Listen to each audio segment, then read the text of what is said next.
កម្មករនិយោជិតបង្ហាញក្តីរំភើបនិងថ្លែងអំណរគុណដល់រាជរដ្ឋាភិបាលចំពោះវិធានការជួយសម្រាលបន្ទុកថ្លៃធ្វើដំណើរក្នុងគ្រាមានវិបត្តិប្រេងឥន្ធនៈសកលបងប្អូនកម្មករនិយោជិតតាមបណ្ដារោងចក្រសហគ្រាសបានសម្ដែងនូវការត្រេកអរយ៉ាងខ្លាំងនិងបានផ្ញើសារថ្លែងអំណរគុណយ៉ាងជ្រាលជ្រៅចំពោះរាជរដ្ឋាភិបាលកម្ពុជាដែលបានដាក់ចេញនូវវិធានការគាំពៀនិងការជួយសម្រាលបន្ទុកចំណាយលើការធ្វើដំណើរខណៈដែលតម្លៃប្រេងឥន្ធនៈនៅលើសកលលោកកំពុងមានការប្រែប្រួលខ្ពស់ស្របពេលដែលតម្លៃប្រេងឥន្ធនៈបានកើនឡើងជាបន្តបន្ទាប់បង្កឡើងដោយវិបត្តិភូមិសាស្ត្រនយោបាយនិងសេដ្ឋកិច្ចសកលរាជរដ្ឋាភិបាលកម្ពុជាមិនបានមើលរំលងនូវការលំបាករបស់ប្រជាពលរដ្ឋឡើយក្រសួងការងារនិងបណ្ដុះបណ្ដាលវិជ្ជាជីវៈរួមជាមួយស្ថាប័នពាក់ព័ន្ធបានដាក់ចេញនូវយន្តការចម្រុះដើម្បីជួយដល់បងប្អូនកម្មកររួមមានសេវាដឹកជញ្ជូនសាធារណៈឥតគិតថ្លៃការបន្តនិងពង្រីកវិសាលភាពរថយន្តក្រុងសាធារណៈសម្រាប់ដឹកកម្មករដែលជាខែលការពារដ៏សំខាន់ក្នុងការកាត់បន្ថយចំណាយលើសាំងនិងថ្លៃឈ្នួលប្រចាំថ្ងៃការរក្សាសន្តិសុខថ្លៃដឹកជញ្ជូនការចុះអនុវត្តការពិភាក្សាផ្ទាល់ជាមួយម្ចាស់ឡានឈ្នួលនិងរថយន្តដឹកកម្មករដើម្បីធានាថាតម្លៃដឹកជញ្ជូននៅថេរនិងសមរម្យជៀសវាងការឆ្លៀតឱកាសឡើងថ្លៃសូមជម្រាបសួរដល់សម្ដេចដែលបានឧបត្ថម្ភប្រាក់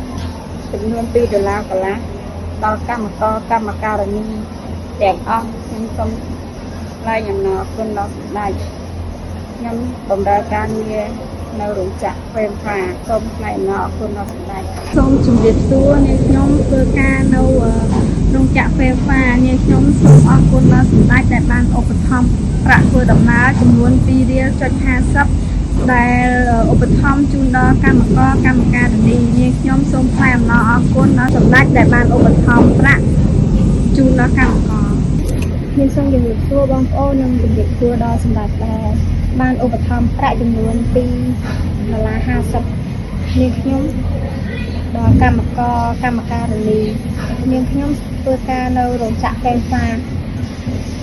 ខ្ញុំសូមអរគុណសម្ដេចបាទសូមគោរពជំរាបសួរដល់បងប្អូនទាំងអស់គ្នានិងខ្ញុំបានបំពេញការងារនៅរោងចក្រមីឡាណាសូមថ្លែងអំណរអគុណយ៉ាងជ្រាលជ្រៅដល់ចំពោះ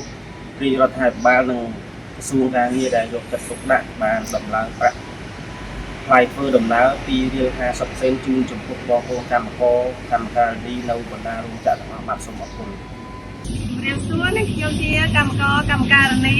ខ្ញុំសូមថ្លែងអំណរគុណដល់រាជរដ្ឋាភិបាលនិងក្រសួងការងារដែលផ្ដល់ប្រាក់ធ្វើដំណើរ$10,000រៀលសូមអរគុណកម្មករកម្មការិនីសូមថ្លែងអំណរគុណដល់ក្រ